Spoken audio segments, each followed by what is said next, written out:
Hi, everybody. My name is Aaron. You may have heard that I'll be joining you shortly. Um, but you've probably heard via like an announcement that somebody else has made or on like the digital, like the e-newsletter. And Pastor Sean sent me an email and said, "Hey, the search committee got to talk to you. I got to talk to you. It'd be nice if you could like sort of more personably introduce yourself. Would you be willing to make just like a little video saying hi?" I was like, "I think that sounds like a great idea." So I come to you live from my office in St. Andrews, where you can tell I am plucking away trying to get my PhD thesis done. So we can come over and join you all, and that is decidedly on track. So no worries there. A little bit of background stuff about me. I am from Hendersonville. I was born in Pardee Hospital back before it was a UNC institution, the original, the OG Pardee Hospital.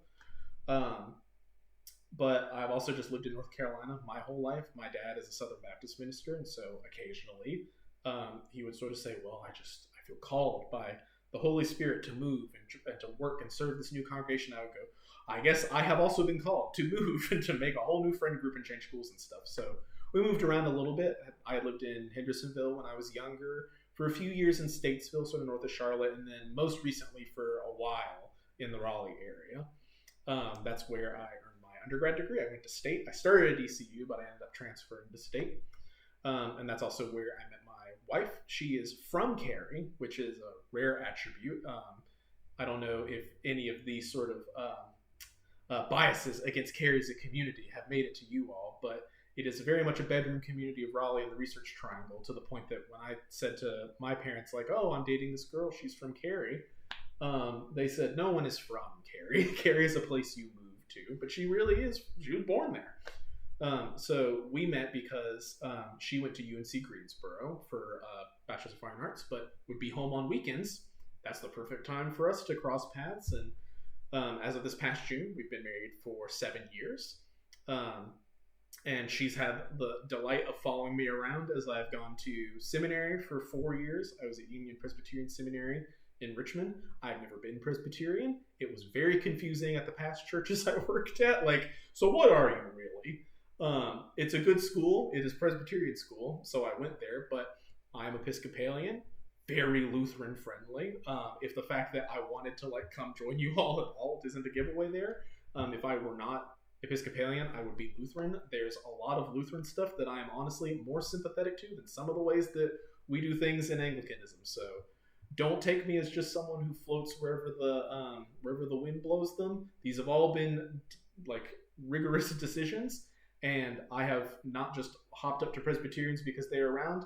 I had reasons, and now I have reasons to join you all. So some of those reasons are, I'm really looking forward to coming home, like to this area. But it's more than that, right? I could have taken a job as like a bagger at Harris Teeter or something if it was just about the area.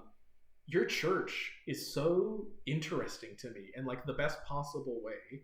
In times when churches have declined and not really known what to do, you have grown and tried new things. In times when churches have just sort of like sat and said, "Well, we're just going to have to do things the way that we've always done them because that's all that we know," you've been willing to try innovating on some stuff. The sort of strategic plan that I've seen from you all, your congregational profile, like everything about this is, wow, this is a really fertile ground for ministry. If we're thinking in like biblical terms, sort of Great Commission, like go out and spread the gospel to the world. This really looks like a congregation that's actually doing that. And so kind of cool, pretty great for me that the location is also there. But it seems like from everything that I've seen, it's a really exciting time to be a member of, to be serving and worshiping at Nativity. And so I'm just really looking forward to getting to join you all and doing that work and taking part in that ministry pretty shortly. So yeah, I don't want to keep everybody for too long. You will learn, I'm highly extroverted. I would love to sit and talk with you however long you want to talk. But this is a one-way situation. You're trapped until either I stop talking or you decide to stop the video. So I'm going to give us all an out here and just leave it at, I'm looking forward to meeting you all soon. And I hope I didn't go too long with this initial video because I want you to still talk to me when I get there. Looking forward to meeting you all soon.